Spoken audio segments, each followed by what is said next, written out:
Maikako, a Komomaida Curtain Call, a weekly program of reviews, previews, interviews, and features of and or with the great art and artists on Maui and beyond. I'm Paul James Brown. Altered Earth is the latest exhibit at the Schaefer International Gallery of the Maui Arts and Cultural Center. It is an invitational show of 10 of the state's contemporary artists exploring the earth-derived materials such as clay, plaster, cement, pumice, glass, porcelain, and even terra sigillata.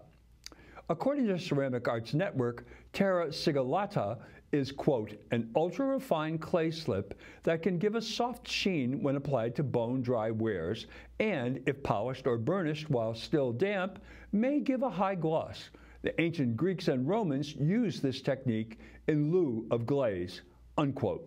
The State Foundation on Culture and the Arts Public Art Selection Committee recommended 5 pieces for inclusion in the state's outstanding collection. Heading the list is Maui's own Sarah Metz, Lei for Lilio Kalani. This is a pit-fired porcelain and terra sigillata shell lei that is about 12 feet long, and every shell on the lei was handmade, fired, and hung. It is magnificent work, befitting the Queen. Rochelle Dong was born in Hawaii, but she is making a name for herself in New York, and she is not in the collection. The committee recommended 4 of her pieces, all of which are ulu. These 3 they saw as a triptych, and this one as a solo piece. Her work has the form of ulu, whole and cut, but what is revealed is the essence of the islands: lava flows, ocean waves, the flowing streams, and the gentle breezes. They're all here in these pieces. Jake Boggs from Hawaii Island wanted to explore the uses of clay in Hawaii. The one that resonated the most with the committee was Monument to Kaumakapili Church. Mr. Boggs chose it for the exceptional brick architecture and history of the church. Clayton Amamiya, also from Hawaii Island, is one of the most compelling and celebrated ceramicists in the state. He has been working in this media for more than 4 decades.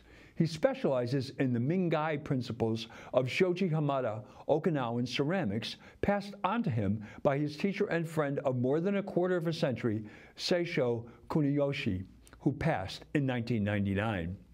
Sensei Kuniyoshi spent 40 days with Mr. Amamiya on Hawaii Island in 1982 building an anagama, a tunnel kiln, for Mr. Amamiya to use to this day. This process enables the wood ash to circulate in the kiln at high temperatures, causing glazes to form irregular patterns. Wood firing for 100+ hours requires at least 3 cords of ohia wood. This highly labor-intensive work, and Maestro Amamiya has several friends who assist in the process. The committee chose this piece called Hana. The wave patterns created such interesting shadows, and the whole was another intriguing element. Finally, the committee recommended Cody M. King's The Blues, a plaster, cement, clay, pebbles, pigments aggregate, remains of medical wrap. The members were taken by the texture and the light on the inside from the holes on the shell of the work. The work that greets the viewer upon entry into the gallery is Oahu's Brad Evan Taylor's monumental dark concentric rift.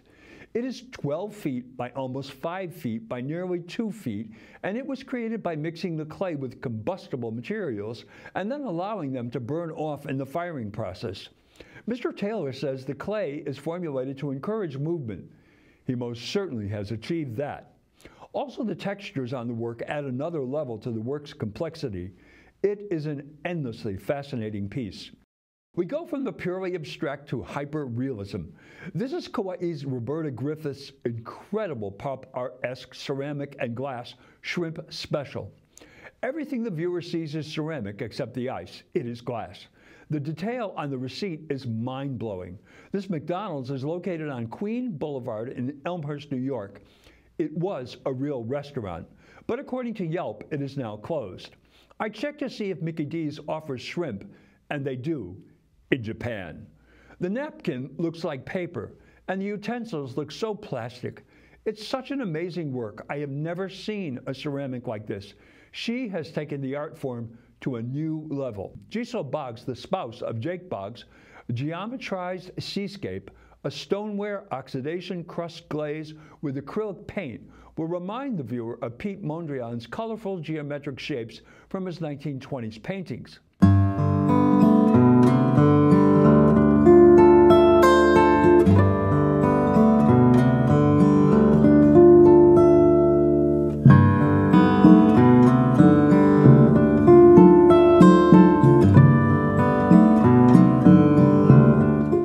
She has defined 6 groups, or a patron can purchase the entire 4x8 work as one piece.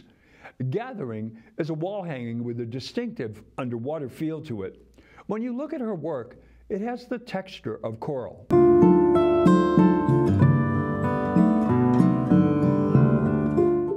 David Kuraoka from Kauai, another highly celebrated ceramicist, is presenting 16 works from his early period in 1979 to the latest work in the show, Tide Pools 1, from 2022.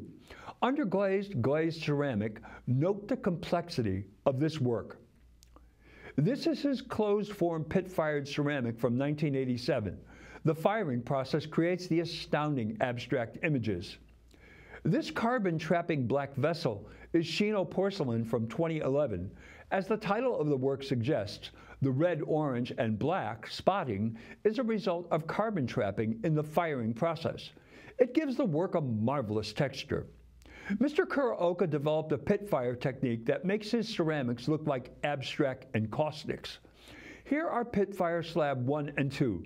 They have such dimension, and they almost dance on the wall. Oahu's Jenny Macy created this work entitled Home-ing. This is 18 stoneware clay glaze and luster pieces. Suspended from fishing line to glass ball motor is a flamework borosilicate glass neon gas conch shell. Watch it as it moves around the center of the work. The artist wants the viewer to hearken to the essence of shells, specifically leho, kauri, and puu, conch. The shell is a home. She wants us to see, quote, the vague imprint suggesting a resting body within the twin-size mattress shape, unquote. Do you see it? This show continues until October 19th, Tuesday to Saturday, 10 a.m. to 4 p.m., also open before select Castle Theater shows. Admission is free. Donations are graciously accepted. On October 19th, from 10 a.m. to 12 p.m., there will be an Observe and Play Day. Families are invited to visit the gallery and see the exhibit, then get creative, and a little messy, by experimenting with various forms of small sculpture and clay stations. What fun! I hope they will be doing another activation. I don't see it on the schedule. Perhaps because of the fragile nature of the work, it is not a good idea to have that kind of event. The last one for the photo show was marvelous. Well, that's Curtain Call for this week. Mahalo for tuning in. I'm Paul James Brown. Maui strong. Ahui ho.